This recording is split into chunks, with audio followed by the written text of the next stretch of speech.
Shri G Stephen. Sir, Kerala ഈറ്റ കാട്ടുവള്ളി തഴ തൊഴിലാളി ക്ഷേമനിധി ബോർഡിലേക്ക് സംസ്ഥാന സ്ഥാപനങ്ങളിൽ നിന്ന് ലഭിക്കുന്ന അംശാദായം തദ്ദേശ സ്വയംഭരണ സ്ഥാപനങ്ങൾ വഴി സ്വീകരിക്കണമെന്ന് ആവശ്യപ്പെടുന്നതാണ് സാർ ഈ സബ്മിഷൻ.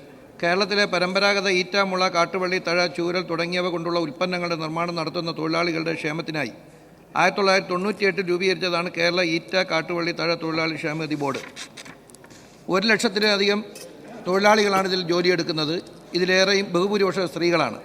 പരമ്പരാഗതമായും മേൽപ്പറഞ്ഞ അസംസ്കൃത വസ്തുക്കൾ ഉപയോഗിച്ച് ഉൽപ്പന്നങ്ങൾ നിർമ്മിക്കുകയും വിൽപ്പന നടത്തി ഉപജീവനം നടത്തുന്ന പട്ടികജാതി പട്ടികവർഗ വിഭാഗത്തിൽപ്പെട്ടവരും ദാരിദ്ര്യരേഖയ്ക്ക് താഴെയുള്ളവരുമായ തൊഴിലാളികളാണ് ഈ ക്ഷേമനിധിയിൽ അംഗങ്ങൾ. ക്ഷേമനിധി ബോർഡിൻ്റെ ഫണ്ട് കളക്ഷൻ വർദ്ധിപ്പിക്കുന്നതിന് ആരനാട് പഞ്ചായത്തിൽ ഒരു കളക്ഷൻ സെൻറ്റർ 2022 ഓഗസ്റ്റ് 2 മുതൽ പ്രവർത്തിക്കുന്നുണ്ട്. ക്ഷേമനിധി ആക്ടിലെ 4 പ്രകാരം ഇത്തരം വസ്തുക്കൾ ഉപയോഗിച്ചുകൊണ്ടുള്ള ഉൽപ്പന്നങ്ങളുടെ വിൽപ്പന നടത്തുന്ന വ്യാപാര സ്ഥാപനങ്ങൾ അവരുടെ വിൽപ്പന തുകയുടെ 1% തുക ക്ഷേമനിധിയിലേക്ക് അംശാദായമായി അടയ്ക്കേണ്ടതുണ്ട്.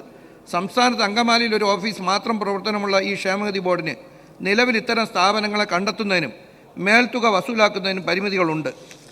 എന്നാൽ ഇത്തരം സ്ഥാപനങ്ങൾ തദ്ദേശ സ്വയംഭരണ സ്ഥാപനങ്ങളിൽ നിന്നും ലൈസൻസ് എടുത്ത് പ്രവർത്തനം തുടങ്ങുമ്പോൾ തന്നെ അവരുടെ ലൈസൻസ് വ്യവസ്ഥകളിൽ ഈ വിഷയം ഉൾപ്പെടുത്താനും ലൈസൻസ് ഫീസിനോടൊപ്പം ഈ തുക കൂടി പിരിച്ചെടുത്ത് ക്ഷേമനിധി ബോർഡിലേക്ക് അടയ്ക്കുകയും ചെയ്യുന്ന സാഹചര്യം ഉണ്ടായാൽ പാർശ്വവൽക്കരിക്കപ്പെട്ട ഇത്തരം തൊഴിലാളികളുടെ ക്ഷേമ പ്രവർത്തനങ്ങൾക്കായി ക്ഷേമനിധി ബോർഡിന് കൂടുതൽ വരുമാനം കണ്ടെത്താൻ കഴിയും.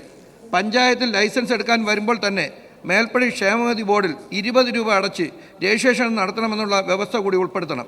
11 ഇനം സഹായങ്ങളാണ് ഈ ബോർഡിലൂടെ തൊഴിലാളികൾക്ക് ലഭിച്ചുകൊണ്ടിരിക്കുന്നത്. ഈ സാഹചര്യത്തിൽ ഇത്തരം സ്ഥാപനങ്ങൾക്ക് തദ്ദേശ സ്വയംഭരണ സ്ഥാപനങ്ങളിൽ നിന്നും ലൈസൻസ് നൽകുന്നതിനോടൊപ്പം ഈ തുക കൂടി പിരിച്ചെടുത്ത് കേരള ഈറ്റ, കാട്ടുവള്ളി, തഴ തൊഴിലാളി ക്ഷേമനിധിയിലേക്ക് അടയ്ക്കുകയും ചെയ്യുന്നതിനുള്ള നടപടി സ്വീകരിക്കണമെന്നാണ് സാർ ഞാൻ ഈ സബ്മിഷനിലൂടെ. ബഹുമാനപ്പെട്ട തദ്ദേശ സ്വയംഭരണം എക്സൈസ് വകുപ്പ് മന്ത്രി. സർ, തദ്ദേശ സ്വയംഭരണ വകുപ്പിൻ്റെ 23/10/2017 ഉത്തരവ് പ്രകാരം ഈസ് ഓഫ് ഡൂയിങ് ബിസിനസിൻ്റെ ഭാഗമായി സംസ്ഥാനത്തെ തദ്ദേശ സ്വയംഭരണ സ്ഥാപനങ്ങളിൽ നിന്ന് വ്യാപാര സ്ഥാപനങ്ങൾക്ക് ലൈസൻസ് എടുക്കുന്നതിന് തിരിച്ചറിയൽ കാർഡ്, സർട്ടിഫിക്കറ്റ് എന്നിങ്ങനെ 2 രേഖകൾ മാത്രമായി പരിമിതപ്പെടുത്തിയിട്ടുണ്ട്. ഈസ് ഓഫ് ഡൂയിങ് ബിസിനസിൻ്റെ ഭാഗമായി ലൈസൻസ് നൽകുന്നത് സംബന്ധിച്ച് കൂടുതൽ നിബന്ധനകൾ ഏർപ്പെടുത്തുന്നത് അഭികാമ്യമല്ല. തദ്ദേശ സ്വയംഭരണ സ്ഥാപനങ്ങളിൽ വിറ്റുവരവിൻ്റെ അടിസ്ഥാനത്തിൽ ലൈസൻസ് നിശ്ചയിക്കുന്ന രീതി അവസാനിപ്പിച്ച് നിലവിൽ മൂലധന നിക്ഷേപത്തിൻ്റെ അടിസ്ഥാനത്തിലാണ് ലൈസൻസ് ഫീസ് നിശ്ചയിക്കുന്നത്. ഇക്കാരണത്താൽ കേരളത്തിലെ പരമ്പരാഗത ഈറ്റ, മുള, കാട്ടുവള്ളി, തഴ, ചൂരൽ തുടങ്ങിയവ ഉപയോഗിച്ചുള്ള ഉൽപ്പന്നങ്ങൾ നിർമ്മിക്കുന്നതും വിപണനം ചെയ്യുന്നതുമായ സ്ഥാപനങ്ങളുടെ വിറ്റുവരവ് എത്രയാണെന്ന് കണ്ടെത്തുന്നതിന് മാർഗമില്ല.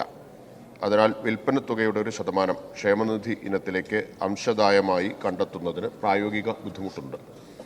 മേൽ സാഹചര്യത്തിൽ ഇത്തരം വ്യാപാര സ്ഥാപനങ്ങളുടെ ലൈസൻസ് പുതുക്കുന്ന അവസരത്തിൽ മുൻവർഷത്തെ വിൽപ്പന തുകയുടെ ആനുപാതികമായ അംശദായം ക്ഷേമനിധിയിലേക്ക് അടച്ചിട്ടുണ്ട് എന്ന് സത്യവാങ്മൂലം കൂടി അപേക്ഷയോടൊപ്പം സമർപ്പിക്കണമെന്ന നിബന്ധന ഉൾപ്പെടുത്തുന്ന കാര്യം പരിശോധിച്ച് തുടർ നടപടി സ്വീകരിക്കുന്നതാണ്.